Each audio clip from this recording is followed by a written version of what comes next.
Schools prepare emergency plans for tornadoes and natural disasters, so if the situation arises, everyone is prepared. Now, today they trained for a different type of emergency, a school shooting.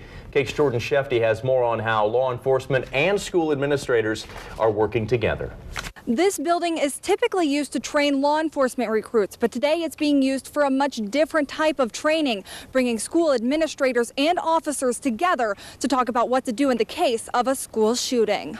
School shootings are horrific and terrifying, and unfortunately are becoming far too common. There's been Columbine, Virginia Tech, Newtown, and sadly many others. Right now, this is just something that's in the news, and it's something that we all need to consider and think about because it can happen anywhere. If this scenario were to play out at your child's school, would administrators be prepared to react?